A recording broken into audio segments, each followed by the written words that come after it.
They left her to die in the snow tied to a fence post, with barbed wire bleeding into the frozen ground. Her crime giving birth to 3 daughters instead of a son.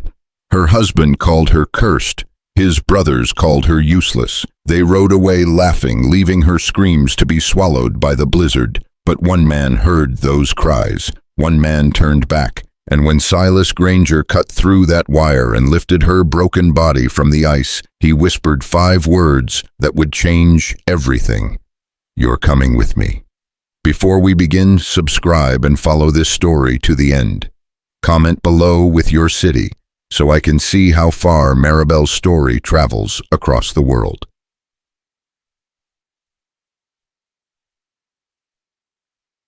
The wind carried death that night.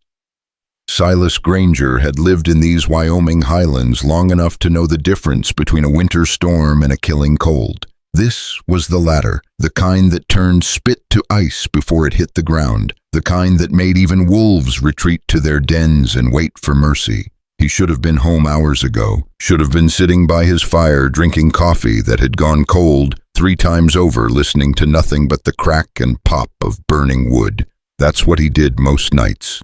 That's what he'd done for the past 8 years, ever since he'd buried his wife and the child she'd carried with her into the ground. But tonight, something pulled him off course. At first he thought it was the wind playing tricks. A high, thin sound that could have been anything, a wounded animal, a branch scraping against rock. His own mind finally cracking under the weight of too much silence. He almost ignored it, almost. Then he heard it again. A cry. Faint. Human. Silas stopped his horse and listened. The snow was coming down so hard he could barely see 10 feet ahead. His fingers were numb inside his gloves. Every instinct told him to keep riding to get home before the storm buried him too. But that sound. He turned his horse toward it. The wind fought him every step. Snow whipped across his face like frozen needles. His horse whinnied and resisted, but Silas pressed on, following that terrible, fragile sound through the darkness. Then he saw her. At first he thought it was a scarecrow, some sick joke left by ranch hands with too much whiskey and too little sense. But scarecrows don't bleed. Scarecrows don't shake. Scarecrows don't crush. She was tied to a fence post with barbed wire, her wrists bound so tight the metal had cut through to bone. Blood had frozen in dark streams down her arms, across her torn dress pooling in the snow beneath her feet. Her face was white as death lips, blue eyes half closed, and at her feet, wrapped in bloodied cloth and already dusted with snow, were 3 tiny shapes, 3 babies, newborn, still breathing. Jesus Christ! Silas was off his horse before his mind caught up to his body. He pulled his knife from his belt and moved toward her, his hands shaking not from cold, but from rage, so pure it burned hotter than any fire. "Ma'am," he said, his voice cutting through the wind. "Ma'am, can you hear me?" Her eyes flickered open, dark eyes, empty eyes, eyes that had already died once and weren't sure they wanted to come back. "Let me," her voice was barely a whisper, "let me die." "Not tonight," Silas said. He cut through the barbed wire with quick, careful strokes, catching her as she collapsed forward into his arms. She weighed nothing, less than nothing, like holding a ghost. "The babies," she whispered. "Please, the babies." Silas looked down at the 3 tiny shapes in the snow. They were moving barely, making sounds so small they were almost lost in the storm. He'd seen newborn calves with more life in them. "They're alive," he said. "We're all getting out of here." He needed to work fast. The storm was getting worse, and hypothermia was already setting in for all of them. He wrapped the woman in his coat, then gathered the 3 babies as gently as he could, tucking them inside his shirt against his chest. They were so small, so impossibly small. His horse protested when he loaded them up, but Silas didn't have time for negotiation. He climbed up behind the woman, holding her upright with one arm, keeping the babies pressed against his body with the other, and urged his horse forward into the blizzard. The ride back to his cabin took an hour that felt like a year. The woman drifted in and out of consciousness, mumbling words he couldn't understand. The babies cried weakly against his chest, their tiny bodies shaking. Silas talked to them the whole way, didn't know what he was saying, didn't matter. Just needed them to hear a human voice, needed them to know someone was fighting for them.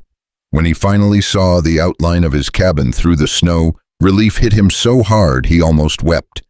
He kicked the door open and carried them inside, laying the woman in his bed and the babies in a pile of blankets near the fire. Then he moved faster than he'd moved in years, building up the fire until it roared, heating water, finding clean cloth, warming milk from his stores.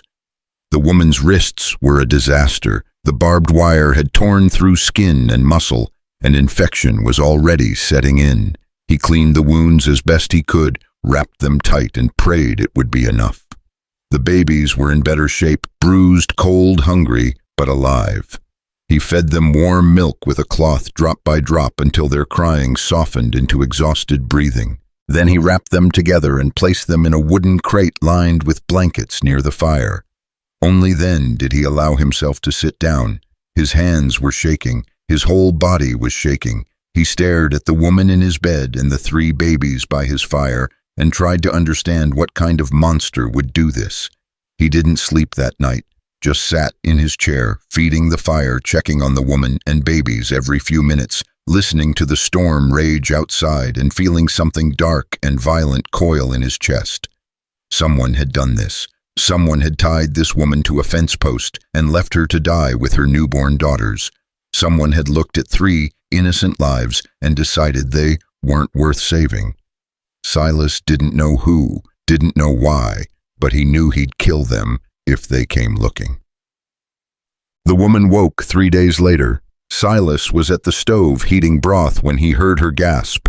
He turned to find her sitting up in bed, wild-eyed, looking around the cabin like a trapped animal. "The babies," she said immediately. "Where are?" "Right here." Silas gestured to the crate by the fire. All 3, alive, healthy. She stared at them for a long moment, her eyes filling with tears. Then she looked down at her bandaged wrists, at the unfamiliar room, at Silas standing across the cabin with a bowl of broth in his hands. "You found me," she said. "I did. Why didn't you leave me?" The question hit him harder than it should have. "Because you were dying. That's what they wanted. Then they're sons of bitches." A ghost of a smile crossed her face. Then it vanished, replaced by something harder, something that looked like shame. "I had 3 girls," she said quietly. "He wanted a son. I gave him 3 girls instead." Silas set the broth down. "Your husband did this." She nodded. "What's his name?" "Joseph Quinn. His family owns half the valley, half the town too." She looked at her hands. "I should have given him a son. Everyone said so. His mother, his brothers. Even the midwife looked disappointed when the 3rd one came out." She laughed, but there was no humor in it. 3 daughters, 3 cursed mouths to feed. That's what he called them. Silas felt that dark thing in his chest coil tighter. And his solution was to tie you to a fence post. His brothers did the tying. Joseph just gave the order. She met his eyes. "They'll come looking for me." "Let them." "You don't understand. The Quinns, they don't lose. They don't forgive. If they find out you helped me, then I'll deal with it." Silas crossed the room and held out the bowl of broth. "Right now you need to eat. You need to heal. Those girls need their mother." She took the bowl with shaking hands. "I don't even know your name." "Silas Granger." "Marabel Quinn." She paused. "Or I was. I don't know what I am now." "You're alive," Silas said. "That's enough for today." Over the next week, Silas watched Marabel come back to life in pieces. First, her strength returned. She could sit up without help, then stand, then walk slowly around the cabin, always keeping one hand on the wall for support. Then her voice came back, soft at first but growing stronger. She talked to her daughters constantly, told them stories, sang them songs, whispered promises that everything would be all right. Silas carved 3 wooden plaques and hung them above the crate: Eloise, Ruth, and June. The names Marabel had chosen in defiance of her husband's command to name the son she'd failed to produce after himself. He didn't ask questions, didn't push, just kept the fire burning, the food coming, the cabin warm. He'd wake in the night to feed the babies, change their cloth diapers, rock them when they cried. Marabel would watch him from the bed, her eyes unreadable. "You're good at this," she said one night. Silas looked up from where he was feeding June. Had practice once, long time ago. What happened? Life. He didn't elaborate and she didn't push, but something shifted between them in that moment, some understanding that they were both carrying ghosts, both running from graves. 2 weeks after he'd found her, Marabel was strong enough to hold all 3 babies at once. Silas watched her rock them by the fire, singing a lullaby in a language he didn't recognize, and felt something crack open in his chest that he'd thought was sealed shut forever. "They're beautiful," he said. "They're alive because of you. They're alive because you wouldn't let go." Silas leaned back in his chair. "You held on for them, through everything. That's not nothing." Marabel looked at him for a long moment. "Why are you doing this, really?" "Because no one should die alone in the snow. Because those babies didn't ask to be born into hate. Because—" He stopped, searching for words. "Because I couldn't walk away. Most men would have." "Then most men are cowards." She smiled at that, a real smile, the first he'd seen. But the peace didn't last. On a Tuesday morning, 3 weeks after he'd found her, Silas rode into town for supplies. He kept his head down, bought what he needed, and was loading his horse when he heard voices behind him. "You hear about Joseph Quinn's wife? Heard she ran off, left him with 3 bastard daughters. Heard she died, got what she deserved for shaming the family name." Silas's hands stilled on the saddle. "Either way, Quinn's got men looking for her, says she stole property, says whoever's hiding her is gonna pay. Quinn's got enough money to make sure of that." Silas finished loading his horse and rode out of town without looking back. When he got home, Marabel took one look at his face and knew. "They're looking," she said. "They're looking. Then I need to leave, take the girls and—" "No." Silas's voice was firm. "You're not healed enough to travel. Those babies are too small. And where would you go? He owns half the territory." "Then what do we do?" Silas looked at her, at the fear in her eyes, at the 3 tiny lives sleeping peacefully by the fire, at the home he'd accidentally built in the span of 3 weeks. "We stand our ground," he said, "and we make them understand that you don't belong to them anymore. You can't fight the Quinns. Watch me." Marabel stared at him for a long moment, then she nodded, and something like hope flickered across her face. That night, Silas sat on his porch with his rifle across his lap, watching the darkness for movement. Inside, he could hear Marabel singing to the babies. The sound drifted through the cabin walls, soft and achingly beautiful. He'd lived alone for 8 years, chosen silence, chosen isolation, chosen to bury his heart with his wife and never dig it up again. But now, there were 3 tiny lives depending on him. One broken woman learning to be whole again, and a choice that was no choice at all. Some fires don't burn out, he thought. They just wait for someone to keep them alive. The wind picked up, carrying the scent of snow. Silas tightened his grip on the rifle and waited. The riders came on a Thursday morning when the frost still clung to the grass like broken glass. Silas saw them, first 3 men on horseback, moving slow and deliberate up the valley trail. He recognized the formation immediately. These weren't travelers. These were hunters. He set down his axe and walked back to the cabin, keeping his movements calm and measured. Inside, Marabel was nursing Ruth, while Eloise and June slept in their crate. She looked up when he entered, and whatever she saw in his face made her go pale. "How many?" she asked. 3. Her hands trembled, but she kept her voice steady. "Is it him? Too far to tell?" Silas pulled his rifle from above the door and checked the chamber. "But it doesn't matter. Stay inside. Keep the girls quiet. Silas, stay inside, Marabel. He stepped back onto the porch and closed the door behind him. The morning air was cold enough to hurt his lungs. He stood there, rifle at his side, and watched the three riders approach. They took their time like men who knew they had all the advantage and wanted to enjoy it. When they were 50 yards out, they stopped. The man in the middle was tall and broad, with a thick beard and eyes that looked like they'd forgotten how to smile. He wore expensive riding clothes and a hat that probably cost more than Silas's entire cabin. The two men flanking him were younger, leaner, with the nervous energy of dogs waiting for permission to attack. "Morning," the bearded man called out. His voice was smooth, educated, dangerous. "You, Silas Granger." "I am. Name's Thomas Quinn. These are my brothers, Daniel and Robert." He gestured to the men beside him. "We're looking for someone. Woman. About 5'5", dark hair, probably injured. She might have 3 infants with her." Silas said nothing. Thomas smiled. "See, she's my brother's wife. She ran off a few weeks back, left him with 3 daughters and a whole lot of shame. We're just trying to bring her home where she belongs." "That where you found her?" Silas asked. "Home." The smile faltered. "I don't follow. When I found her, she was tied to a fence post with barbed wire, half dead. Her babies were freezing in the snow." Silas's voice was flat factual. "That what you call home?"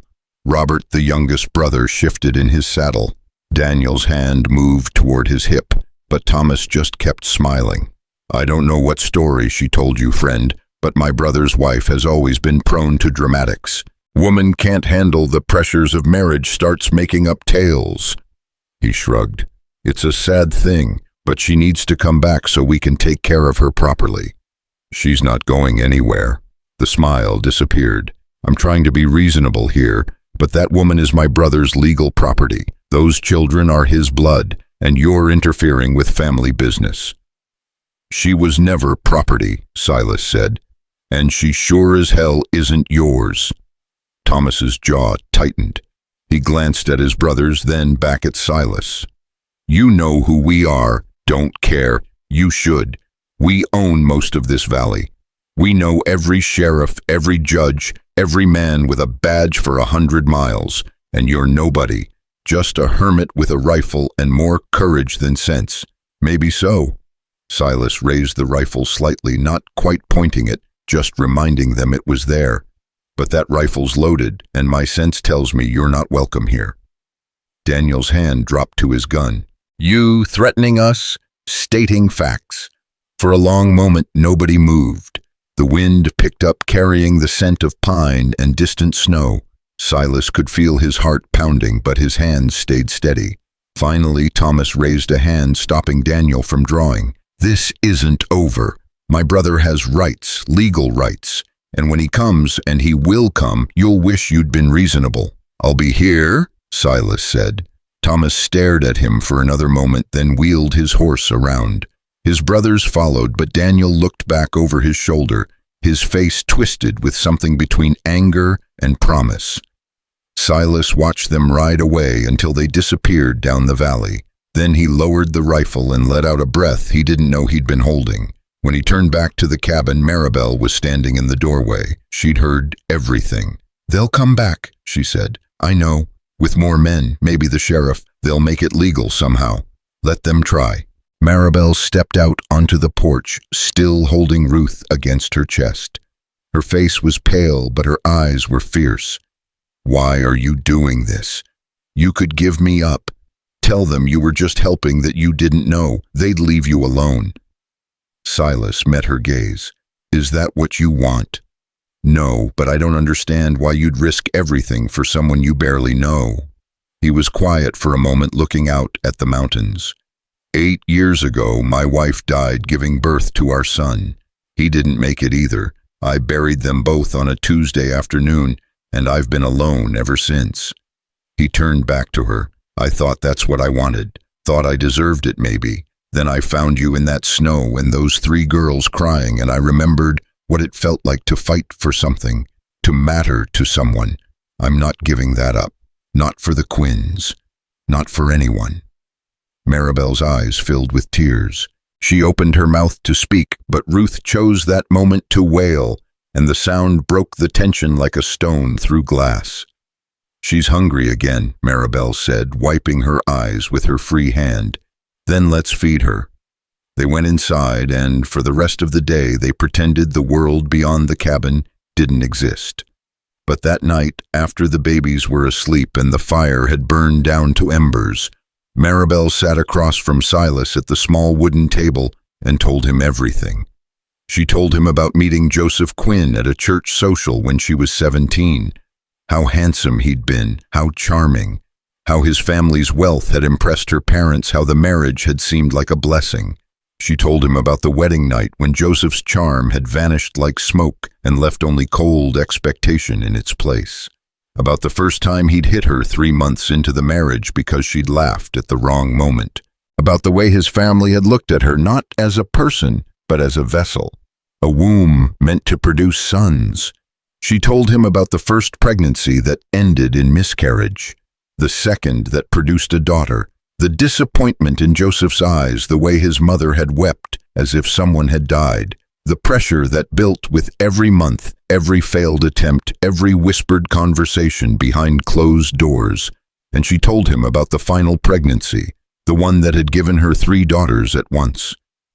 The midwife said it was twins at first. Marabel said, her voice distant. Joseph was already angry, but then the 3rd one came and I saw his face change. It wasn't anger anymore, it was disgust. She wrapped her arms around herself. He left the room, came back with his brothers. They wrapped the babies in cloth and carried them outside. I was bleeding, barely conscious, but I heard Joseph say, "Get rid of them, all of them." Silas's hands tightened on the table. I don't remember much after that, just cold, wire cutting into my wrists, snow in my mouth. I tried to scream for help, but my voice was gone. I thought I was already dead. She looked up at him. Then I heard your voice in the storm, and I thought maybe God hadn't forgotten me after all. God had nothing to do with it, Silas said quietly. You held on, that was all you. I held on because of them. Marabel glanced at the sleeping babies. Because they didn't deserve to die for the crime of being born female. They sat in silence for a while, the weight of her story settling over them like snow. Finally, Silas spoke. What do you want to happen now? I want to be free. I want my daughters to grow up knowing they're wanted. I want... She stopped, struggling with the words. I want to wake up without fear. Then that's what we'll fight for. It's not your fight. It is now. The next morning, Silas rode into town alone. He found the sheriff's office and walked in without knocking. Sheriff William Hayes looked up from his desk, surprise flickering across his weathered face. Silas Granger, haven't seen you in town in months. Need to report a crime. Hayes leaned back in his chair. What kind of crime? Attempted murder, abandonment of infants, domestic violence. The sheriff's expression shifted from surprise to wariness.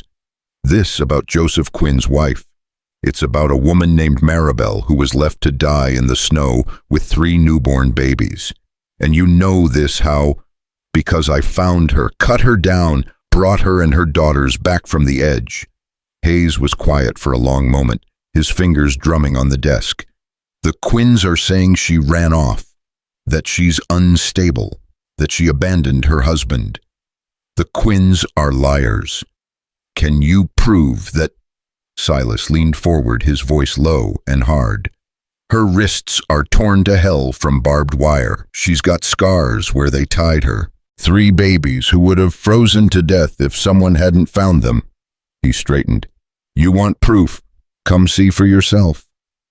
Even if I believed you, and I'm not saying I don't, the Quinns have influence, money, lawyers. Joseph Quinn could claim his wife is mentally unfit, that he was trying to protect the children from her, that you kidnapped her. It'd be his word against yours. Then whose side are you on? Hayes stood up, his face flushing. I'm on the side of the law, Granger, and the law says a wife belongs to her husband. I don't like it any more than you do, but that's how it is. So you're going to do nothing. I'm going to tell you to be careful. The Quinns play rough. They don't forgive. And if you keep pushing, you're going to end up dead or in prison." Hayes walked around his desk. "I'm sorry, I truly am, but there's nothing I can do." Silas stared at him for a long moment, reading the fear and shame in the older man's eyes. Then he turned and walked out without another word. He was halfway to his horse when he heard footsteps behind him. "Granger, wait!" He turned to find Hayes standing in the doorway of his office, looking older and more tired than before. "If the Quinns come for her, if they bring men, make it official. Don't resist. Don't make it worse." The sheriff's voice was quiet, almost pleading. "Just let her go. It's the only way you survive this." Silas mounted his horse without responding and rode out of town. The weeks that followed were tense and strange. Silas fortified the cabin, repaired the fences, kept his rifle close. Marabel grew stronger every day, her wounds healing, her voice returning. The babies thrived, growing fat and healthy on Marabel's milk and Silas's careful attention. They fell into a rhythm without planning it. Silas would wake early, build up the fire, start coffee. Marabel would nurse the babies, sing to them, tell them stories about a world that didn't hate them for being born. They'd eat breakfast together in comfortable silence. Then Silas would go out to work the land, while Marabel stayed inside with the girls. In the evening, Silas taught Marabel how to chop wood, how to hold an axe, how to swing it, how to split a log clean down the middle. Her hands were clumsy at first, still weak from the wire, but she practiced until they bled, and then practiced some more. "Why are you teaching me this?" she asked, one evening, leaning on the axe handle and breathing hard. "Because you need to know you can survive without me if it comes to that." "Don't talk like that. I'm just being practical." But there was something else happening, something neither of them acknowledged out loud. The way Marabel smiled when Silas came in from the cold. The way Silas lingered near the fire when she sang to the babies. The casual touches that lasted a moment too long. The conversations that stretched late into the night, covering everything and nothing. One evening, Silas was carving a wooden spoon when Marabel sat down across from him, June sleeping against her shoulder.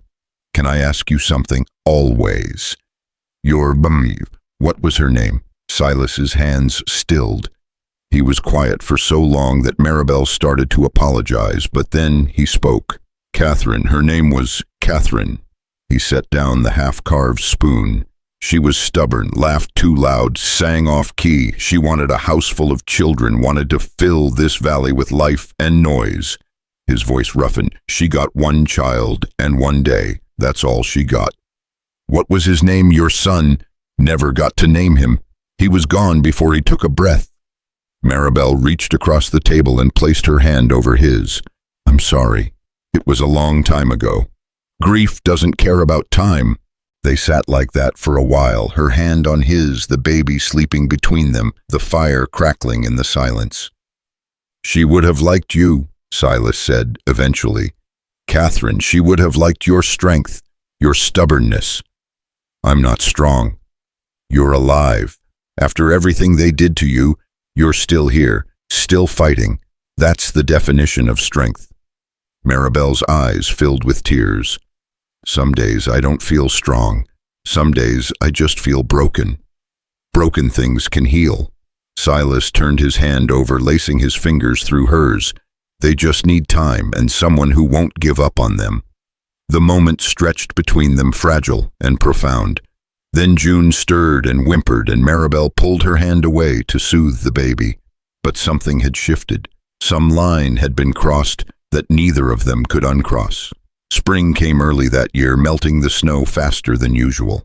The valley turned green almost overnight, wildflowers blooming in patches of color across the meadows. The babies grew stronger, their cries louder, their movements more purposeful. Eloise learned to track movement with her eyes. Ruth discovered her hands. June smiled for the first time, and Marabel cried with joy. For a few weeks, it almost felt like peace. Then, on a morning when the sky was so blue It hurt to look at the Quinn brothers returned. This time there were 6 of them. Silas saw them coming from a mile away. He was outside splitting wood when he caught the dust cloud on the horizon. He dropped the axe and ran to the cabin. "Marabel, get the girls, go into the back room, and don't come out." She didn't argue, just gathered the 3 babies, held them close, and disappeared into the small storage room at the back of the cabin.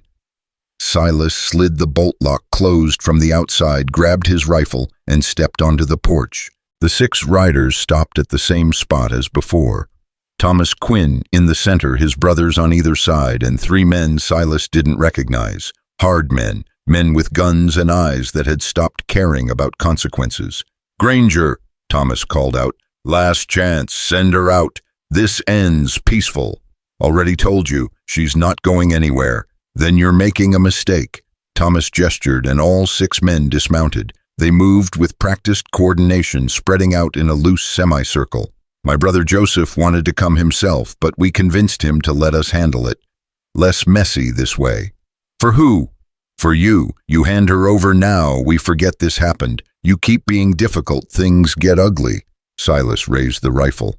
"You're already on ugly." One of the hired men laughed. "He's got stones, I'll give him that." "Stones won't stop bullets." Daniel Quinn set his hand on his gun. "Maybe not," Silas agreed. "But I'll take at least 2 of you with me." "Who wants to volunteer?" Nobody moved. Thomas's face darkened. "This is your last warning. Then stop warning and do something." For a heartbeat, everyone froze. Then everything happened at once. Daniel went for his gun. Silas swung the rifle toward him, finger tightening on the trigger. One of the hired men lunged forward. Thomas shouted something that got lost in the chaos. Then a voice cut through the noise like a knife. "Stop!" Everyone turned. Marabel stood in the cabin doorway, the 3 babies wrapped in a sling across her chest. She looked small and fragile and absolutely terrifying. "I'll go with you," she said. Her voice was steady, but Silas could see the fear in her eyes.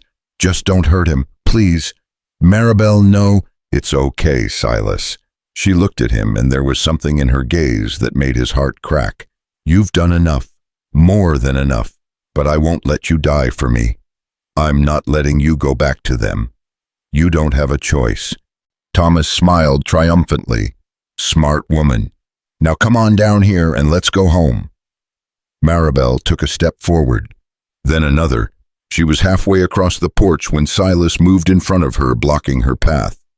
"No," he said. "Silas, no."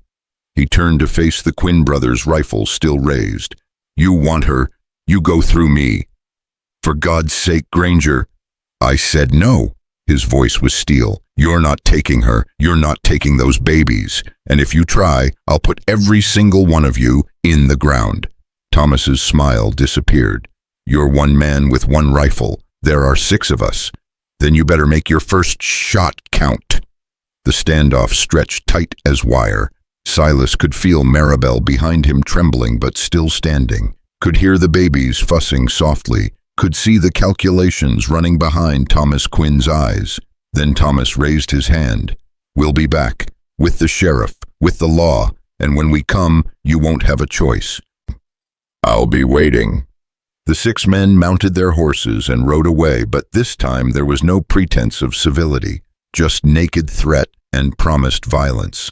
When they were gone, Marabel collapsed against Silas, her whole body shaking. "You shouldn't have done that," she whispered. "They'll kill you." "Maybe, but not today." She pulled back, looking up at him with tears streaming down her face. Why won't you just let me go?" Silas reached up and gently wiped the tears from her cheeks. "Because some fires don't burn out. They just wait for someone to keep them alive, and I'm not letting yours go out. Not ever." Marabel stared at him for a long moment. Then she did something that surprised them both. She kissed him. It was brief, desperate, full of fear and gratitude, and something else neither of them had the courage to name. When she pulled away, her eyes were wide. "I'm sorry," she said. "I shouldn't have." Silas kissed her back, longer this time, softer, like a promise. When they finally broke apart, June was crying, and Eloise was fussing, and Ruth was starting to join in. Marabel laughed through her tears, and Silas felt something warm and fierce bloom in his chest. "We need to prepare," he said. "They'll be back. Soon. And next time they'll bring the whole damn territory." "Then what do we do?" Silas looked at her, at this woman who'd been left for dead, who'd survived the impossible, who stood here now ready to fight for her daughters. "We stand our ground," he said, "and we make them understand that you're not alone anymore." That night, neither of them slept. Silas sat by the window with his rifle across his lap, watching the darkness for movement that never came. Marabel paced the cabin with June in her arms, humming the same lullaby over and over until the words lost meaning. The other two babies slept fitfully in their crate, sensing the tension in the air like animals before a storm. Around 3 a.m, Marabel finally spoke. "Tell me the truth. Can we actually win this?" Silas didn't look away from the window. "Depends on what you mean by win." "I mean survive. I mean keep the girls safe. I mean not end up dead or worse. Worse than dead. Back with Joseph." Her voice was flat. "That's worse than dead." Silas was quiet for a long moment. Then he set the rifle down and turned to face her. "I won't let that happen." "You can't promise that." "I just did." Marabel sat down in the chair across from him, adjusting June against her shoulder. The baby was finally asleep, her tiny mouth open, her breathing soft and steady. "They have the law on their side. They have money. They have men. What do we have? The truth. The truth doesn't matter to people like the Quinns." "Then we make it matter." Silas leaned forward, his voice intense. "We find someone who'll listen. A judge who isn't bought. A lawman who remembers what justice means. Someone. And if there's no one, then we run. We take the girls and we go so far the Quinns can never find us." Marabel looked at him with something between hope and despair. "You do that, leave your home, everything you've built here. This cabin is just wood and stone. Home is—" He stopped, the words catching in his throat. "Home is wherever you and those girls are. That's the truth of it." Her eyes filled with tears again. "How do you do that? How do you make me believe things can be different?" "Because they can be. Because they have to be." He reached across and took her free hand. "You're not the same woman I found in the snow, Marabel. You're stronger now, fiercer, and those girls are going to grow up seeing that strength. They're going to know what it means to fight for yourself." "I'm terrified." "Good. Terror keeps you sharp, keeps you alive." June stirred and whimpered, and Marabel stood to rock her back to sleep. Silas watched them move through the firelight, this woman and child, who'd become his whole world in the span of a few months. He'd spent 8 years convincing himself he was better off alone, that caring about people only led to graves and grief. Now he couldn't imagine going back to that emptiness. "Silas," Marabel said softly, "that kiss earlier, I need you to know it wasn't just gratitude." His heart skipped. What was it then?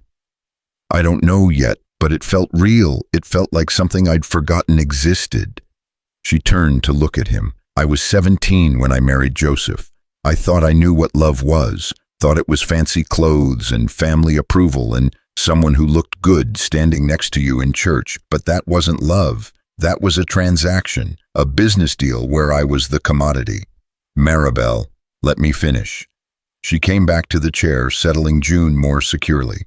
"What you've shown me these past months, the way you care for my daughters like they're your own, the way you taught me to be strong again, the way you look at me like I'm a person instead of a failure that feels more like love than anything I had in 5 years of marriage. And it terrifies me because I don't know what to do with it." Silas stood and crossed to where she sat. He knelt down so they were eye level, his hands resting on the arms of her chair. "You don't have to do anything with it. Not yet. Not until all this is over and you're safe and you've had time to figure out who you are without someone telling you. And if I decide I want you when this is over, then I'll be right here." She leaned forward and kissed him again, softer, this time slower. June made a small sound of protest between them, and they broke apart, laughing quietly. "We should try to sleep," Silas said. "Tomorrow's going to be hard." But tomorrow came faster than either of them expected. The knock on the door arrived just after dawn. 3 sharp raps that made Silas's hand fly to his rifle before he was fully awake. Marabel grabbed the babies, ready to run to the back room, but Silas held up a hand. "Wait." He moved to the window and looked out. One man stood on the porch, alone, unarmed, and wearing a sheriff's badge, but it wasn't Sheriff Hayes. Silas opened the door with his rifle pointed at the stranger. "Who are you?"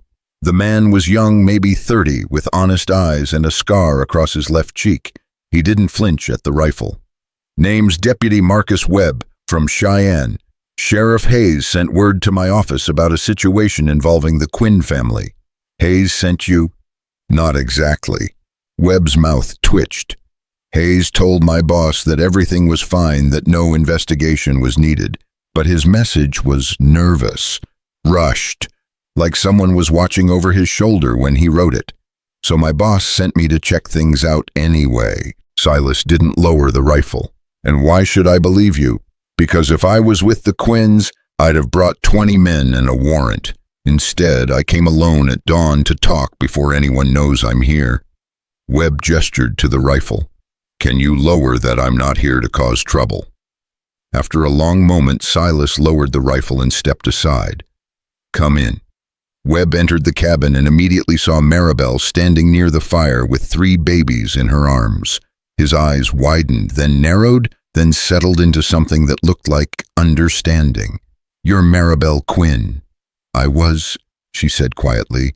"I don't know what I am now."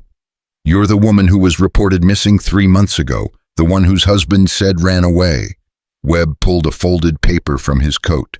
"I've got the missing person report right here. Says you were mentally unstable, potentially dangerous to yourself and your children." "That's a lie," Silas said. "I know." Webb set the paper on the table. "Because I also have a report from a doctor in Cheyenne who treated a woman 2 years ago for broken ribs and a fractured jaw. Woman named Marabel Quinn. She told the doctor she fell downstairs. But the doctor didn't believe her. He made notes about the pattern of injuries, said they looked like someone beat her with a closed fist." Marabel's face went white. "I remember that doctor. He was kind, asked me questions I couldn't answer. He kept those notes. And when word came through about you going missing, he contacted my office." Webb looked at her steadily. "I need to hear your story, all of it, and I need to see your injuries." For the next hour, Marabel told him everything. Webb took notes, asked careful questions, examined the scars on her wrists where the barbed wire had cut through. He was professional, thorough, and increasingly angry as the story unfolded. When she finished, Webb sat back in his chair and was quiet for a long time. "This is bad," he finally said. "The Quinns have enough money and influence to bury this. They'll say you're lying. They'll say Granger here kidnapped you, that he coerced you into making false accusations. They'll drag your name through every newspaper in the territory." "So there's nothing we can do," Marabel said. "I didn't say that." Webb leaned forward. "What I'm saying is we need to be smart. We need evidence that can't be dismissed. We need witnesses. And we need to move fast before the Quinns figure out I'm here." "What kind of witnesses?" Silas asked. "Anyone who saw what Joseph Quinn was like as a husband, servants who worked in the house, neighbors who heard things, the midwife who delivered the babies. She might talk if we get to her first." Webb pulled out another paper and started writing. "And we need documentation, marriage records, medical records, anything that establishes a pattern of abuse."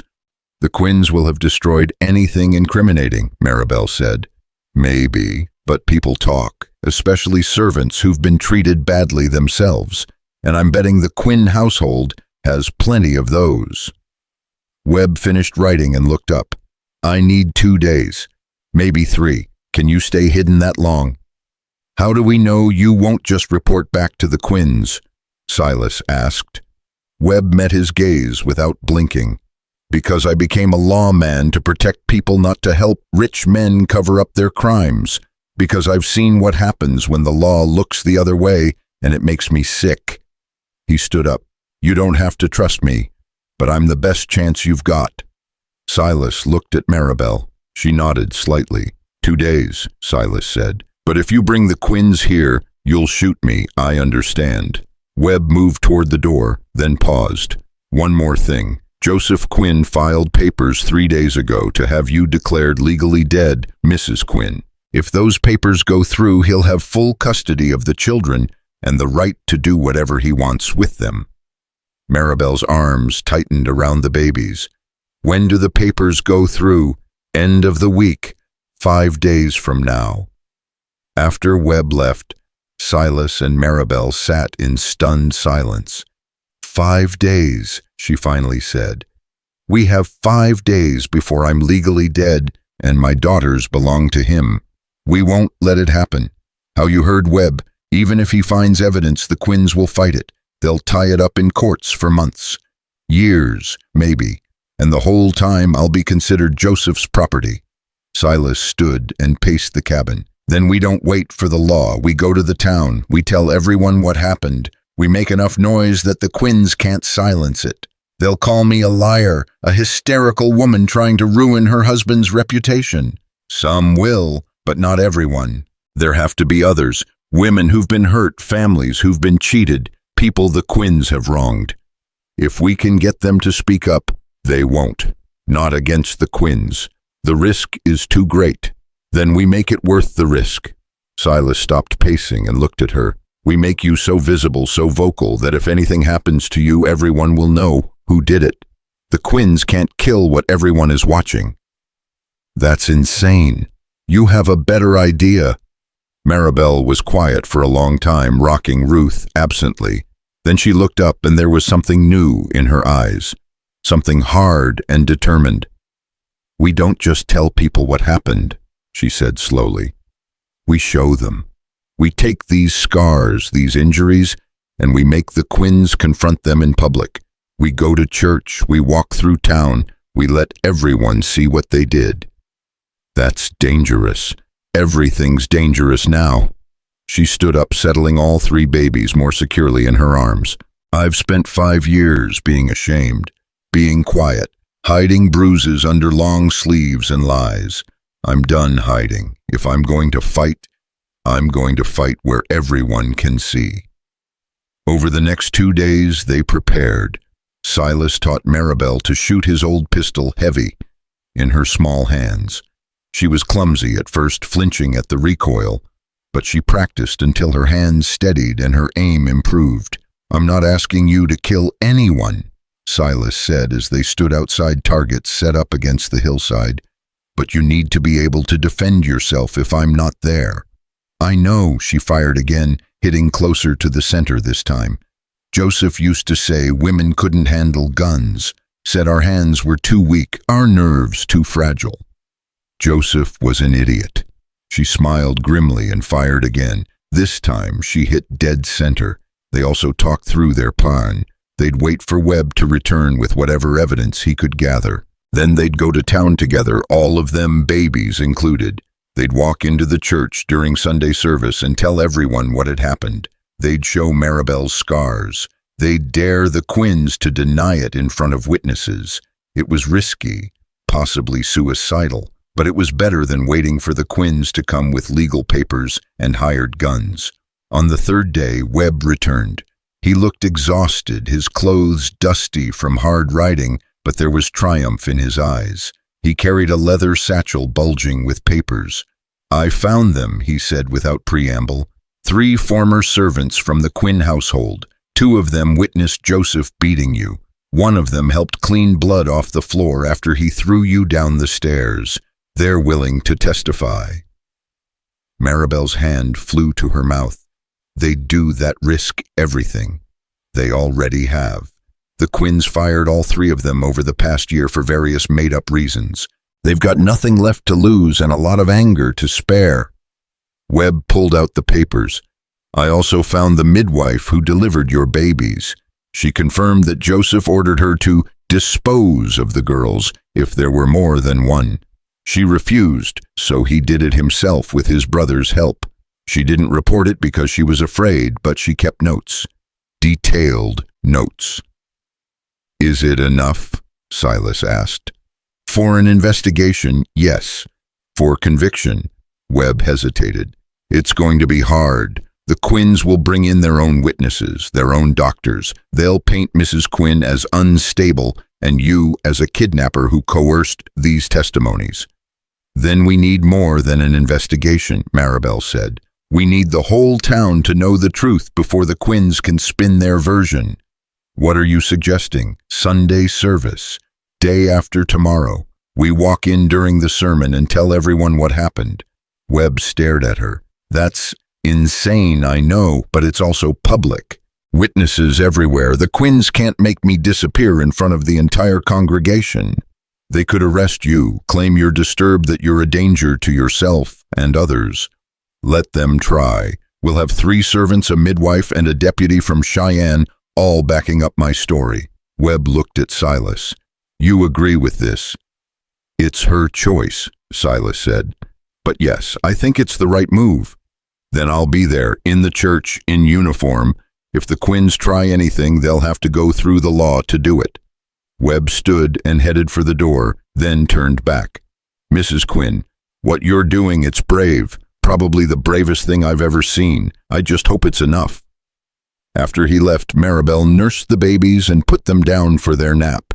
Then she came and sat beside Silas at the table. I'm terrified, she said. I know. But I'm also angry, angrier than I've ever been in my life. She looked at her scarred wrists. 5 years I let him hurt me.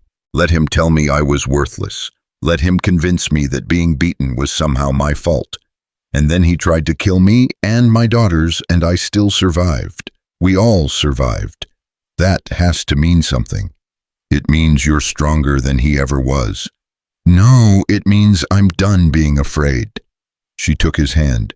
Whatever happens on Sunday, I need you to promise me something. Anything. If the Quinns take me, if somehow they win, you keep the girls safe. You raise them. You teach them to be strong. You make sure they never believe the lies their father would have told them. That's not going to happen. Promise me anyway. Silas squeezed her hand. I promise, but you're going to raise them yourself. You're going to watch them grow up. You're going to teach them everything you know, and someday when they're old enough to understand, you're going to tell them how their mother faced down the most powerful family in the territory and won. You really believe that? I have to. Because the alternative, his voice broke. The alternative is losing you. And I can't do that. Not now, not after everything. Marabel leaned her head against his shoulder. How did this happen? How did I go from wanting to die in the snow to wanting so desperately to live? Because you found something worth living for. I found you. They sat like that for a long time, holding each other while the babies slept, and the sun moved across the sky. Outside, spring was turning the valley green and warm. Inside, 2 people who'd been broken by grief and violence slowly pieced each other back together. That night, Marabel had a nightmare. Silas woke to her screaming, thrashing in the bed they now shared, calling out for her daughters. He pulled her into his arms and held her while she sobbed. I keep seeing them, she gasped. In the snow, dead. I couldn't save them. I couldn't. They're right here. They're safe. Look. He lit the lamp and carried it to where the 3 babies slept peacefully in their crate. Eloise was sucking her thumb. Ruth had kicked off her blanket. June was snoring softly, her tiny mouth open. They're alive because of you, Silas said. You held on for them, and now you're going to keep holding on. For them, for yourself, for all of us. Marabel pressed her face against his chest. I'm so tired of being scared. Then be angry instead. Use that anger. Let it make you strong for Sunday. She pulled back and looked at him. Will you stand with me when I tell them? I'll be right beside you every second. even if it means losing everything. You and those girls are everything now. There's nothing else to lose." On Saturday evening, the night before they'd walk into church and change their lives forever, Silas found Marabel outside watching the sunset. The babies were asleep inside, and she'd come out to breathe the cool evening air. "You ready for tomorrow?" he asked, standing beside her. "No, but I'm going anyway." That's all anyone can ask. They stood in comfortable silence for a while, watching the sky turn from gold to pink to purple. Then Marabel spoke without looking at him. "If we survive this, if we actually win, what happens then? What do you want to happen?" "I want to stay here with you. I want to raise my daughters in this valley. I want to watch them grow up free and strong and unafraid."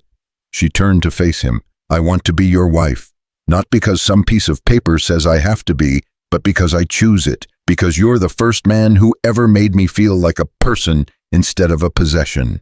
Silas's throat tightened. You'd want that, even after everything marriage meant with Joseph. Joseph didn't know the first thing about marriage, about partnership, about love. She took his hands in hers. "But you do. I see it in the way you care for my daughters, the way you taught me to be strong again, the way you look at me like I'm worth something. That's what marriage should be.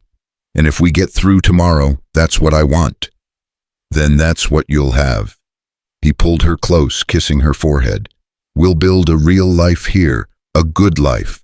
One where nobody gets hurt for being born female, one where strength means protecting people, not destroying them. You promise?" "I promise." Marabel kissed him, then long and deep, like she was trying to memorize the taste of hope. When they finally broke apart, stars were beginning to appear in the darkening sky. "We should sleep," she said. "Tomorrow's going to be the hardest day of our lives. Or the first day of our real lives. Depends on how you look at it." She smiled despite herself. "How are you always so certain?" "Because I've already lost everything once. I know what rock bottom looks like. And this," he gestured between them toward the cabin where 3 babies slept peacefully. "This isn't rock bottom. This is worth fighting for." They went inside together, and for the first time in months, Marabel slept without nightmares. Sunday morning arrived clear and bright, like the world didn't know it was about to witness a reckoning. Silas helped Marabel dress the babies in the small clothes they'd sewn together over the past weeks. Eloise wore pale yellow, Ruth wore soft blue, June wore white with tiny embroidered flowers along the collar. Marabel had spent hours on those flowers, her needle moving in and out of the fabric, while Silas read to her from his one book of poetry. "They look beautiful," Silas said, watching Marabel arrange Ruth's blanket. "They look innocent. That's what matters."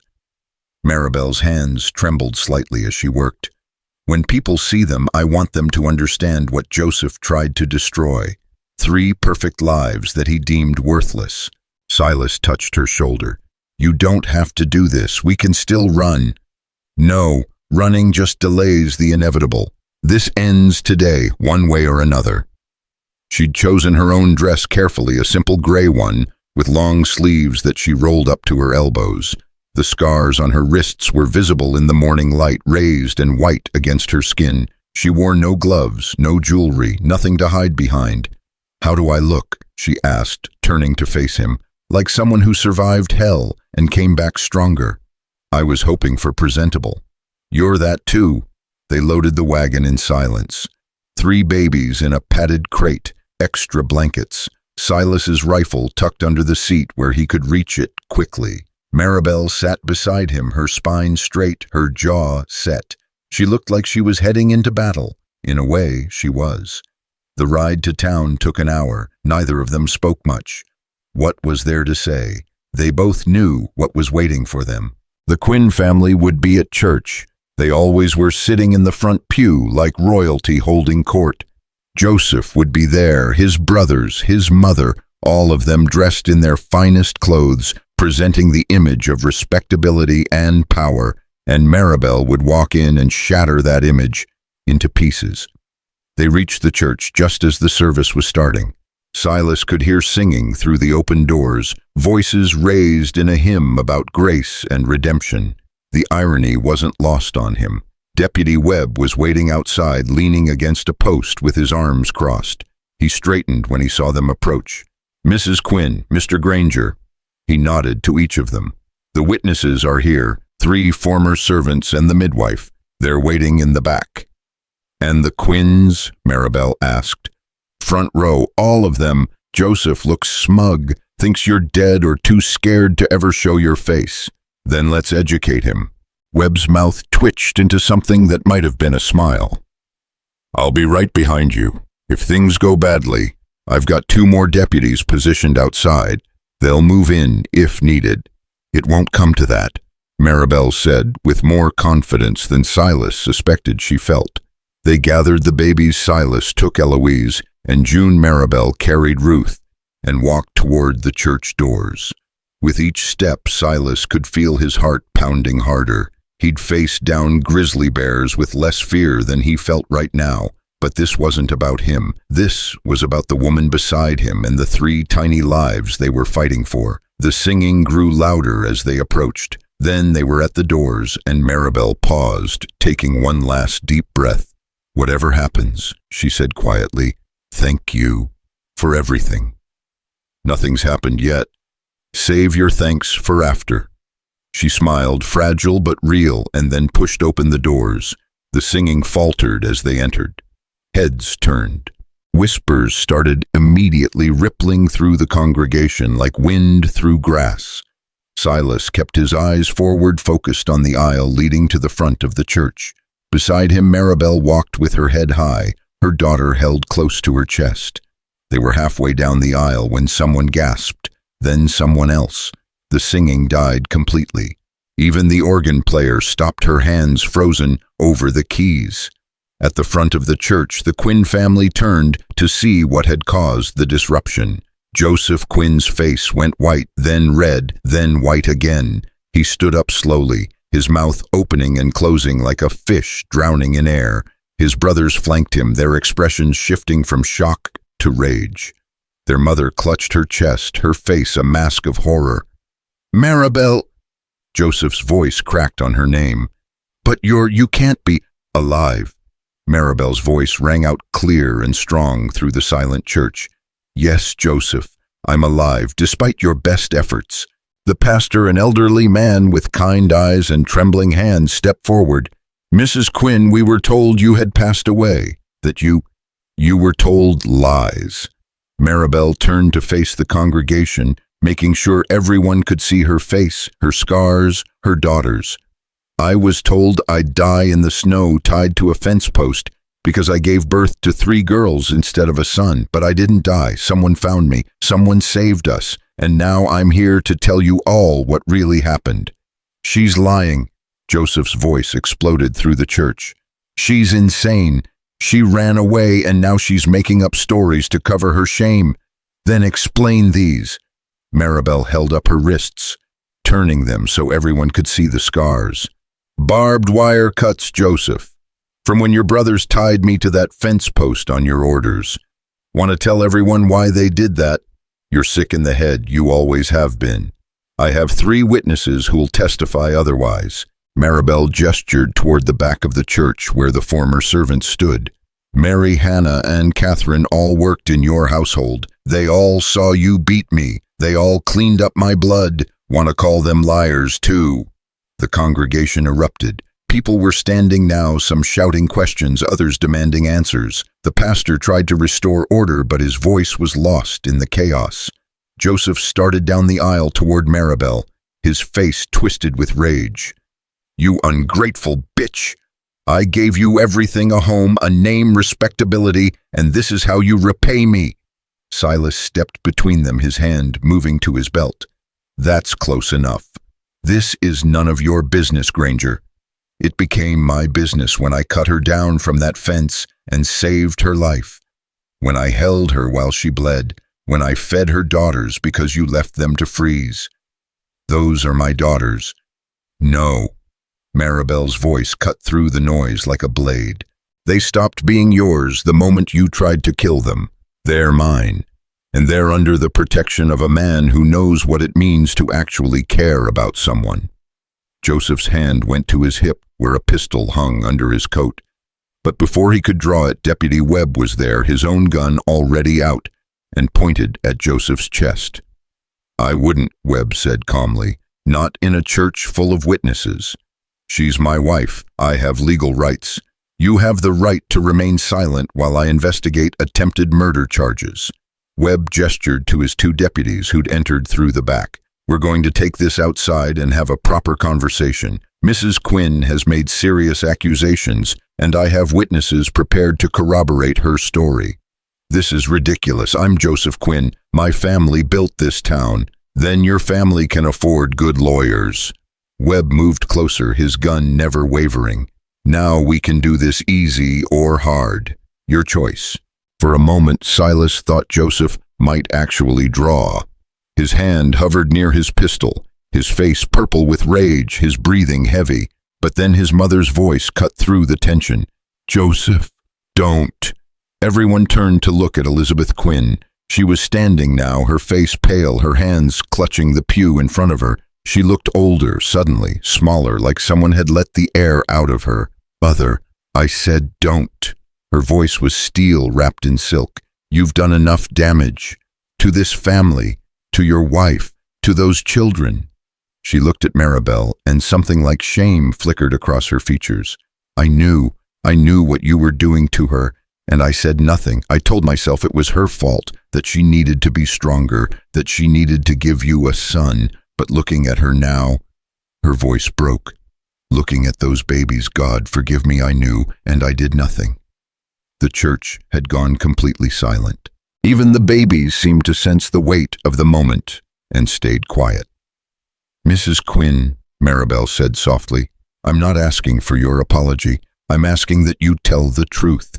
Tell everyone what you saw, what you knew." Elizabeth Quinn closed her eyes. When she opened them again, tears were streaming down her face. "I saw my son beat his wife for burning dinner, for speaking out of turn, for not getting pregnant fast enough. I saw him throw her down the stairs and then tell the doctor she fell. I saw him become more violent with each daughter she bore, like it was her fault she couldn't control the sex of their children." She looked at her son with something between love and disgust. "And when she went into labor with the third child, I heard him tell his brothers to take care of the problem. I knew what he meant, and I said nothing." Joseph's face had gone beyond rage into something cold and empty. "You're betraying your own family." "No, Joseph. You betrayed your family when you tried to murder your wife and children. You betrayed everything we're supposed to stand for." Thomas and Daniel Quinn stood up ready to defend their brother, but Robert, the youngest, remained seated. He was staring at Marabel with wide eyes, his face pale. "I didn't know," Robert said quietly. "When we rode to Granger's cabin, Thomas told me we were just retrieving runaway property. I didn't know." He looked at his brothers. "You told me she ran away. You never said Joseph tried to kill her." "Shut up, Robert," Thomas hissed. "No, I won't shut up." Robert stood and faced his brothers. "If I'd known the truth, I never would have gone with you. What Joseph did, what you helped him do, that's not family business, that's murder." The congregation was in an uproar now. People were shouting questions, demanding answers, calling for justice. The pastor had given up trying to restore order and was simply standing at the pulpit, looking lost and overwhelmed. Deputy Webb took advantage of the chaos to move forward and put his hand on Joseph's arm. "Mr. Quinn, you're coming with me. We can discuss the charges at the office." Joseph yanked his arm away. "I'm not going anywhere with you. Do you know who I am, who my family is? I know exactly who you are. And right now, you're a man accused of attempted murder by multiple witnesses." Webb's voice hardened. "You can come peacefully, or I can drag you out in front of everyone. Your choice." For a moment, Silas thought Joseph might actually fight. His hand twitched toward his gun again, his eyes wild with something between rage and desperation. But then he seemed to realize he'd lost, that every person in this church had heard the accusations, had seen Marabel's scars, had listened to his own mother condemn him. The fight went out of him like air from a punctured bladder. "Fine," he said, his voice flat. "But you're making a mistake. My lawyers will have me out before sundown." "Maybe, but Mrs. Quinn will still be alive and her story will still be heard." Webb nodded to his deputies. "Take him." As they led Joseph toward the door, he looked back at Marabel one last time.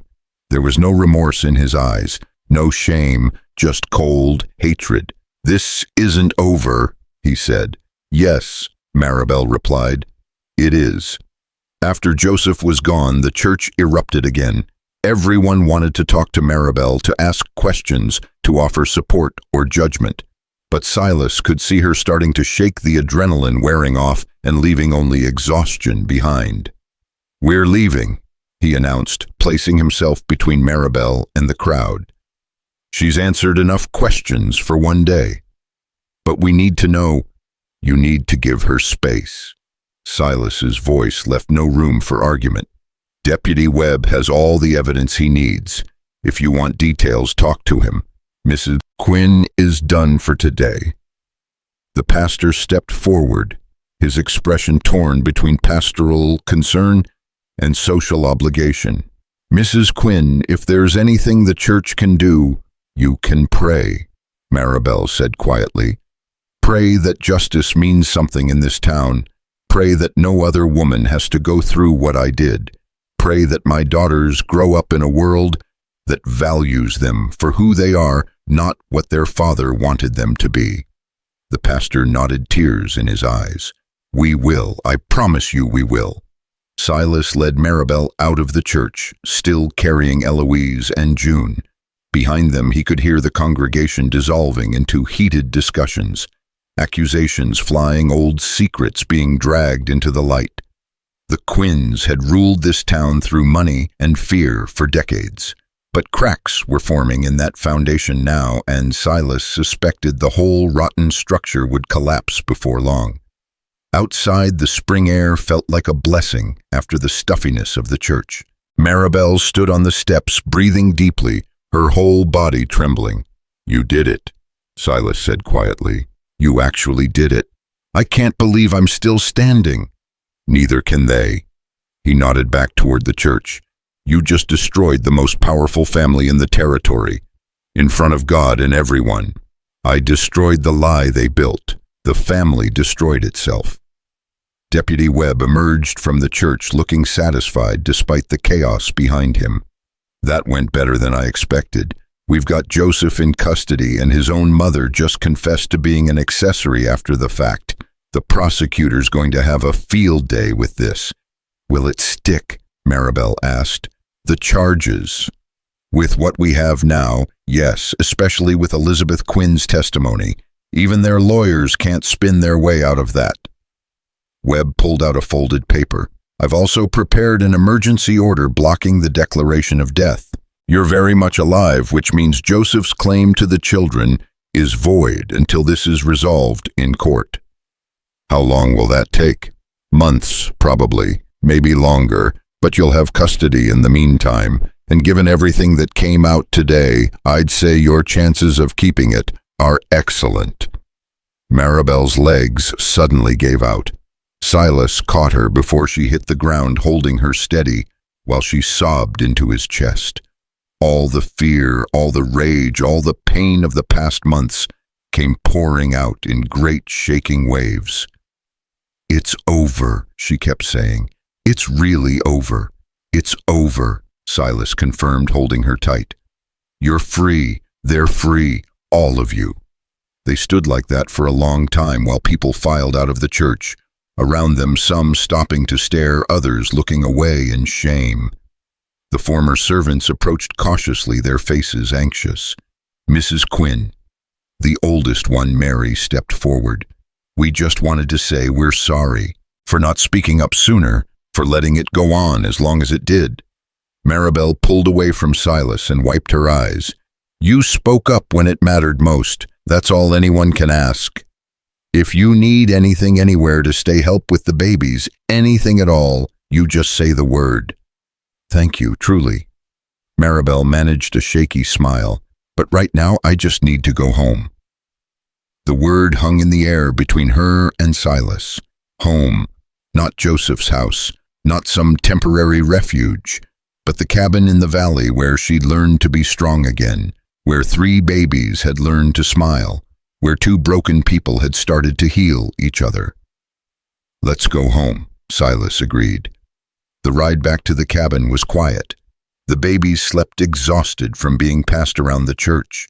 Marabel sat pressed against Silas's side, her head on his shoulder, her eyes closed.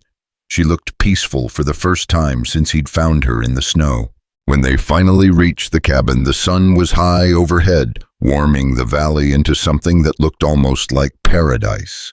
Silas helped Marabel down from the wagon and carried the babies inside while she followed on shaking legs. Inside, everything was exactly as they'd left it. The fire had burned down to ash. The dishes from breakfast were still on the table. It looked like any other day, but everything had changed. Marabel put Ruth down in the crate with her sisters, then turned to Silas. What happens now? Now you rest, you heal, you figure out who you are without fear hanging over you. And you, what do you do? I stay, if you'll have me. Are you sure you've already done so much? More than anyone had a right to ask. You don't owe me anything more. Silas crossed the room and took her hands in his. This isn't about owing. This is about choosing. You asked me last night what would happen if we survived. Well, we survived, and I'm choosing you. I'm choosing those 3 girls. I'm choosing this life we're building together, if you'll have me. Marabel looked up at him, tears streaming down her face again, but they were different tears now, not grief or fear, but something closer to joy. I'll have you, she whispered, today, tomorrow, for as long as you'll stay. Then I'm not going anywhere. He kissed her slow and gentle, sealing the promise they'd made to each other. Behind them, one of the babies, probably June, made a small sound of contentment, like she approved of this new arrangement. That evening, as the sun set over the valley and painted the sky in shades of gold and rose, Silas sat on the porch with Marabel beside him. The babies were inside, sleeping peacefully. The world felt quiet and still, like it was holding its breath. Do you think they'll try again? Marabel asked. The Quinns. Maybe, probably. People like that don't give up easily. Are you scared? Terrified, but less than I was yesterday, and even less than the day before that. He squeezed her hand. Fear gets smaller when you face it. You taught me that. I taught you. You're the one who stood up to them, who protected us when you had every reason to walk away. We protected each other. That's how it works. They sat in silence for a while, watching the stars emerge one by one in the darkening sky. Somewhere in the distance a wolf howled and another answered. The sound would have been lonely once. Now it just sounded like conversation. Silas. Marabel's voice was soft. When this is all really over, when the courts are done and the Quinns can't touch us anymore, will you marry me properly this time? By choice instead of obligation. I thought you'd never ask. She laughed, the sound light and free. Is that a yes? That's an absolutely, without question. Nothing could stop me, yes. Good. Because I want Ruth and Eloise and June to grow up seeing what a real marriage looks like, what real partnership means. I want them to know that love isn't about ownership or control. It's about... She paused, searching for words. It's about choosing to stand beside someone even when the world gives you every reason to walk away, Silas finished. It's about being brave enough to care even when caring hurts. It's about building something good on the ashes of something terrible. Yes, exactly that. Inside, Ruth started to cry, and Marabel stood to tend to her. But before she went, she turned back to Silas one more time. Thank you, she said, for hearing me cry in the snow, for not walking away, for giving me a reason to keep breathing. Thank you for letting me find you, for trusting me, for reminding me what it feels like to be alive instead of just surviving. She smiled and went inside, and Silas sat alone on the porch for a few more minutes, listening to her sing to Ruth in that language he still didn't understand. The melody was sad and sweet and full of hope all at once. Tomorrow would bring new challenges. Legal battles, social consequences, the long, slow work of building a life from scratch. But tonight they'd won.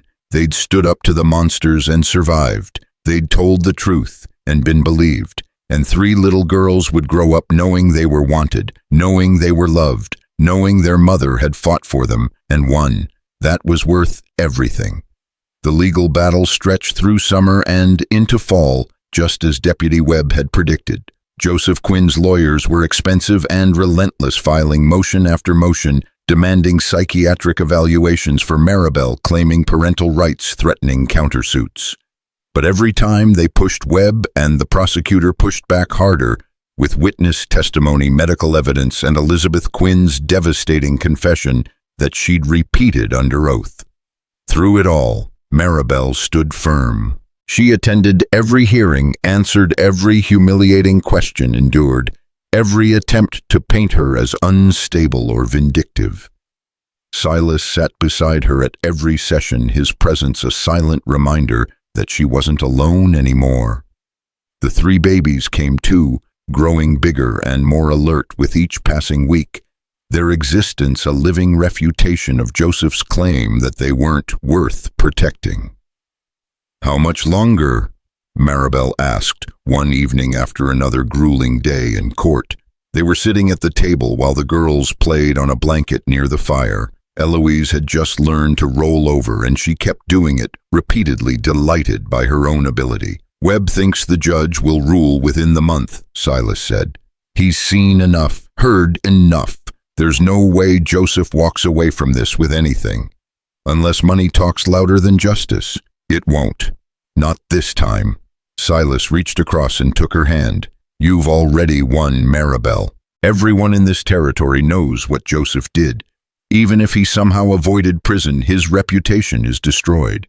His family's power is broken. That's victory. Victory feels exhausting.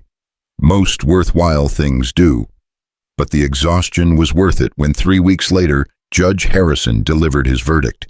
Silas and Marabel sat in the courtroom, each holding a baby. June had refused to be separated from Silas that morning, while Ruth dozed in a sling across Marabel's chest. The judge was an older man with iron gray hair and eyes that had seen too much cruelty to tolerate more. He looked at Joseph Quinn with open disgust as he read the decision. "In the matter of Quinn versus Quinn, this court finds overwhelming evidence of domestic violence, attempted murder, and abandonment of minor children. Joseph Quinn is hereby stripped of all parental rights to Eloise, Ruth, and June Quinn. Full custody is awarded to their mother, Marabel Quinn, with no visitation rights granted to the father." Joseph shot to his feet. "This is outrageous. She poisoned everyone against me. The judge's gavel came down like thunder. "Mr. Quinn, you will sit down and be silent, or I will hold you in contempt." He waited until Joseph reluctantly sat, then continued. "Furthermore, this court finds sufficient evidence to charge you with attempted murder, aggravated assault, and child endangerment. You will remain in custody pending trial on those charges. If convicted, you face up to 20 years in prison." The courtroom erupted. Marabel pressed her face against Ruth's head and wept silently. Silas wrapped his free arm around her shoulders and held on while the world tilted back toward something resembling justice. After the sentencing, Webb found them outside the courthouse. "It's over, really over. Joseph's lawyers tried everything, but the evidence was too strong. And the judge, he has 3 daughters himself. I think this case got personal for him." "What happens now?" Silas asked. "Now Mrs. Quinn is legally free. The marriage is effectively void given the criminal charges. She can file for divorce whenever she's ready, and it'll go through without contest." Webb smiled. "And those 3 girls are legally hers. No one can take them from her, ever." Marabel looked down at Ruth, then over at June in Silas's arms, then back at the courthouse where Eloise was being held. by Mary, the former servant who'd testified. "I need to sit down."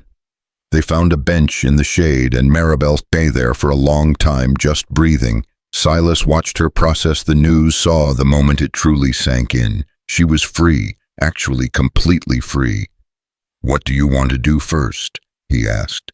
She looked up at him, her eyes bright with tears and something that might have been hope. "I want to go home. I want to stand in our cabin and know that no one can take it away. I want to watch my daughters grow up without fear. And I want—" She paused. "I want to marry you as soon as possible before anything else can go wrong." Nothing else is going wrong, but yes, yes to all of that.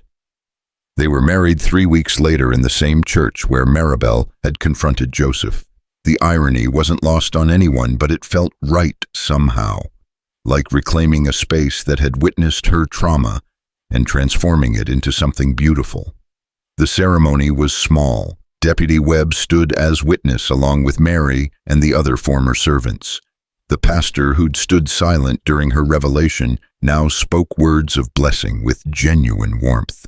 Elizabeth Quinn attended too, sitting in the back pew, her face lined with shame and something that might have been redemption. Marabel wore a simple white dress that Mary had sewn for her. Silas wore his one good suit, cleaned and pressed for the occasion. The 3 babies sat in a basket at the front of the church, surprisingly quiet, as if they understood the significance of the moment. When the pastor asked if anyone objected, the silence was profound and perfect. "I do," Silas said, when prompted, his voice steady and sure. "I do," Marabel echoed, and this time the words meant everything they were supposed to mean: choice, partnership, love freely given instead of extracted by force. When Silas kissed her, sealing their vows, the small congregation applauded. It wasn't the grand society wedding Marabel had once had with Joseph, all expensive flowers and hollow promises. It was better. It was real. Afterward, they returned to the cabin not to hide, but to celebrate. Mary and the others brought food. Webb brought whiskey. Someone had strung wildflowers across the porch, and someone else had carved "The Grangers" into a wooden sign that now hung above the door. "The Grangers," Marabel said, testing the name. "I like how that sounds. Better than Quinn. Infinitely better. The Quinns took everything from me. The Grangers gave it all back."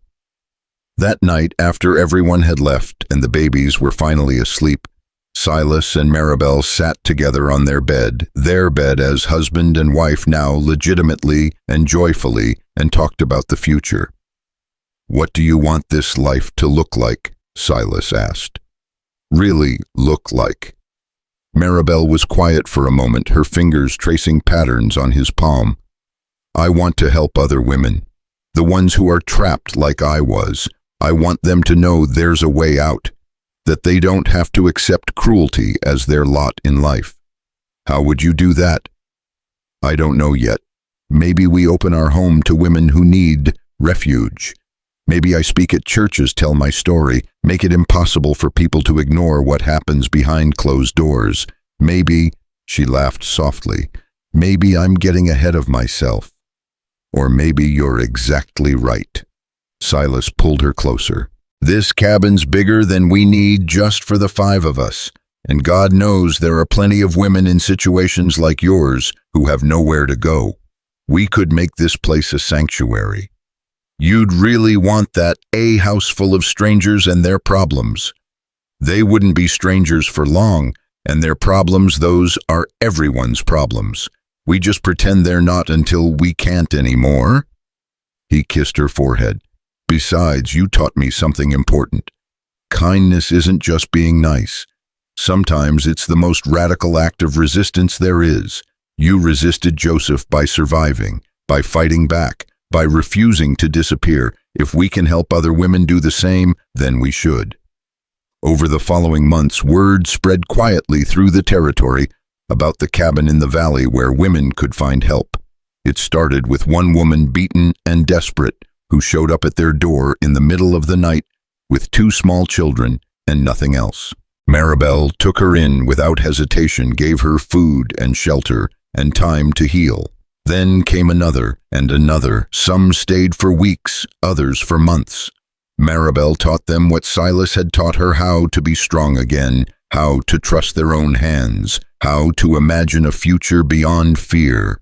Silas expanded the cabin, adding rooms, building a larger kitchen, creating spaces where wounded souls could begin to mend. The girls grew through all of it. Eloise took her first steps while a woman named Sarah was learning to read in the corner.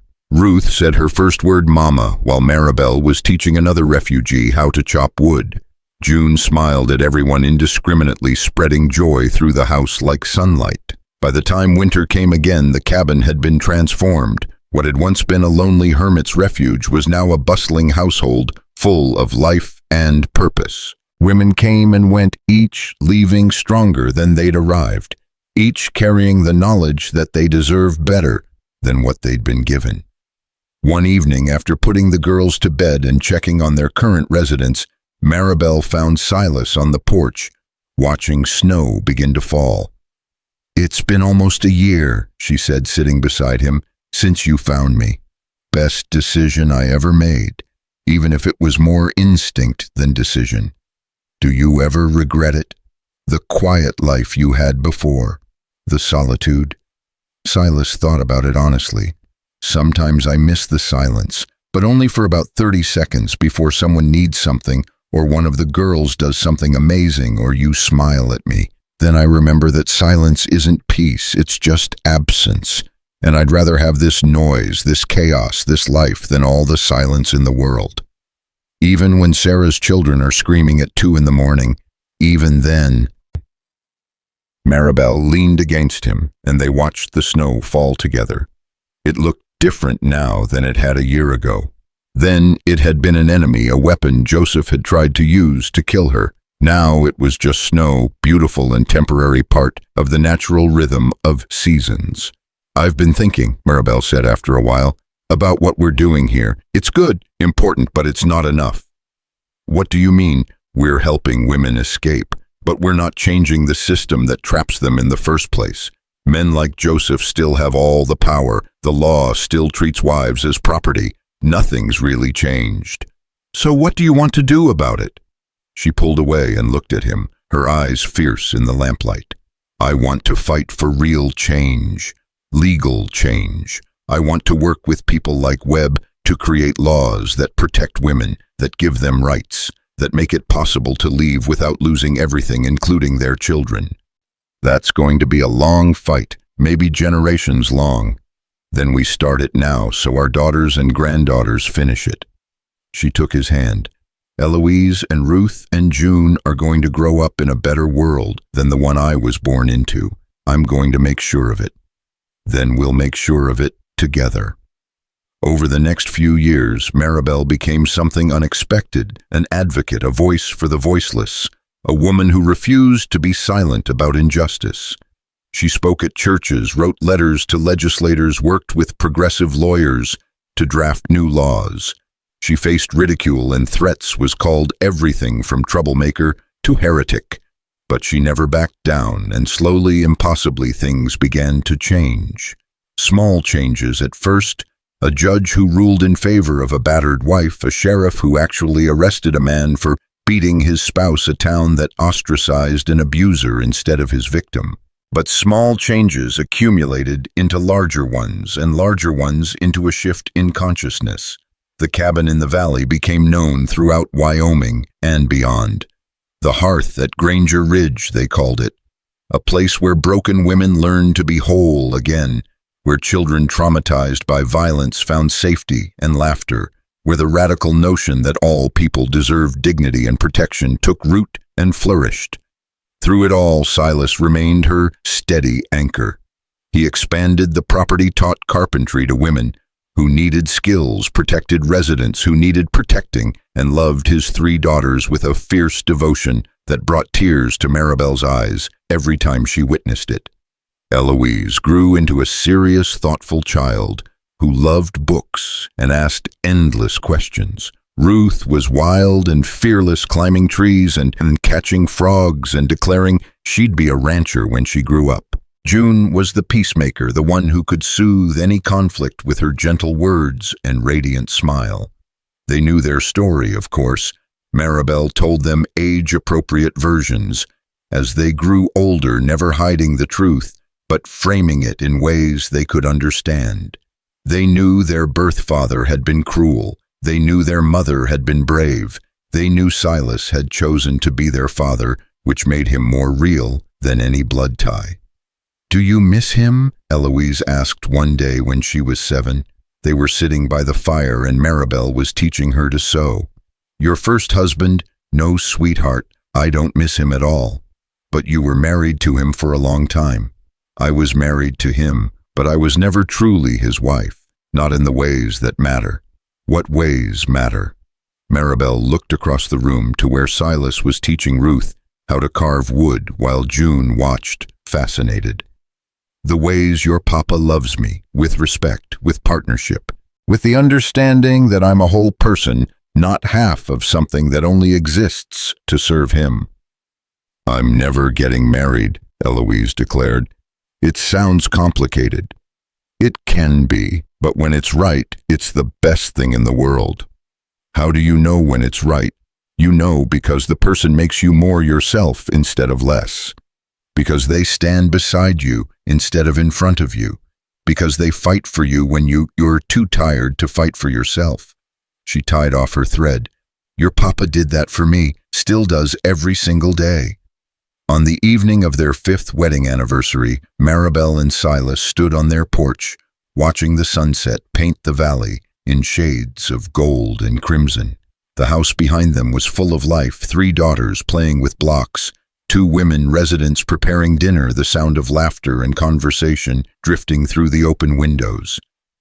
"We did it," Marabel said softly. "We built something good from all that horror." "You did it, I just helped." "No, we did it together, that's the whole point." She turned to face him.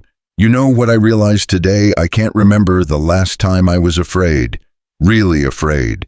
Not just nervous about a speech or worried about the girls, but that deep bone-level fear that used to be my constant companion."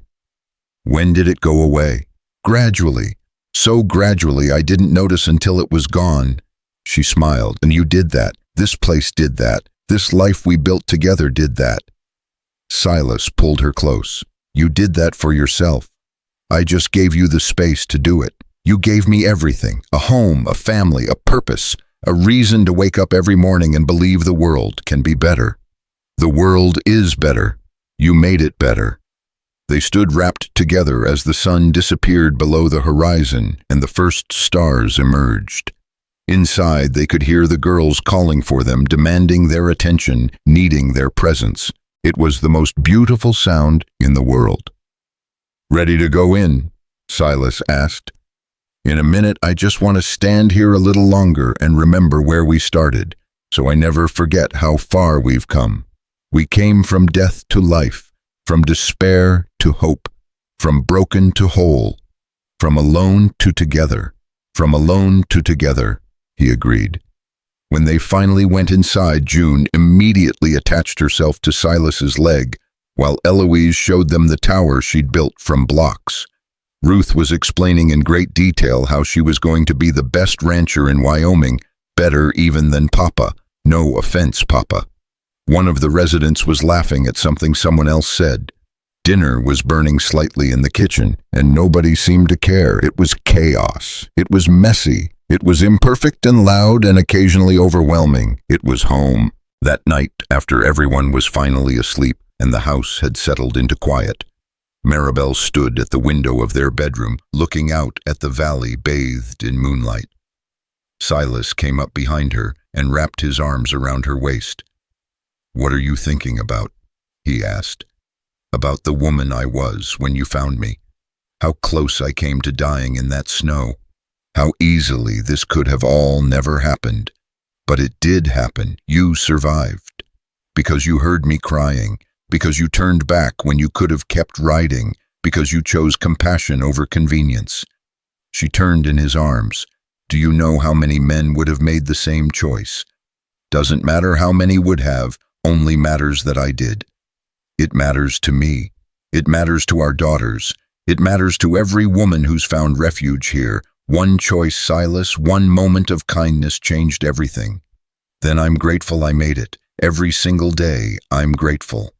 They stood together in the darkness, two people who'd been broken by violence and loss, who'd found each other in the worst possible circumstances, who'd built something beautiful and strong and lasting from the ashes of their pain. Outside, snow began to fall again, but it held no terror now. It was just weather, natural and neutral, unable to hurt anyone, protected by love and walls and the fierce determination to never let cruelty win. In the morning, Marabel would wake early and start breakfast for the household. Silas would check on the livestock and repair whatever needed repairing. The girls would tumble out of bed demanding attention and food and stories. The residents would share their own stories, their own pain, their own tentative hopes for the future. And through it all, Marabel would remember that she'd survived. Not just survived, thrived. She'd taken the worst thing that ever happened to her and transformed it into purpose. She'd turned her trauma into a sanctuary for others. She'd proven that cruelty doesn't get the last word, that justice matters, that women's lives have value beyond what men assign them. She'd proven that love, real love, looks like a lonely rancher who heard someone crying in a snowstorm and refused to keep riding. Years later, when people asked her about her life, about how she'd survived, about what gave her the strength to keep fighting for change, Marabel would smile and give them the same answer every time. She'd tell them about five words spoken in a blizzard by a man who believed in mercy over convenience, who chose compassion when he could have chosen comfort, who saw 3 tiny lives deemed worthless and decided they were worth everything. "You're coming with me," he'd said. And with those words, he'd saved not just her life, but her soul. He'd given her back her future. He'd shown her what it meant to be valued, protected, loved, without conditions. Those 5 words had changed the trajectory of countless lives, because Marabel carried them forward into every conversation, every speech, every woman she helped escape violence. She became living proof that one moment of kindness could ripple outward forever, that choosing to care when caring costs you something is the most powerful force in the world. The hearth at Granger Ridge still stands today, a testament to what happens when someone refuses to walk away from suffering, when someone decides another person's life matters more than their own comfort, when someone believes that love means standing between the vulnerable and those who destroy them.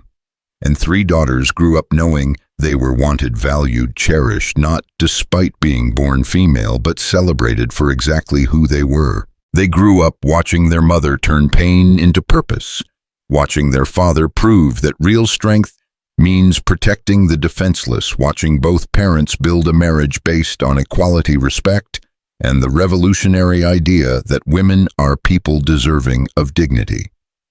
The snow that nearly killed Marabel Quinn became the storm that forged her into something stronger than anyone imagined possible. The barbed wire scars on her wrists became symbols of survival rather than shame. The 3 daughters, deemed worthless by their birth father, became 3 remarkable women who carried forward their mother's legacy of fighting for justice. And it all started because one lonely rancher heard someone crying in the darkness and made the choice that would define the rest of his life. He chose to care.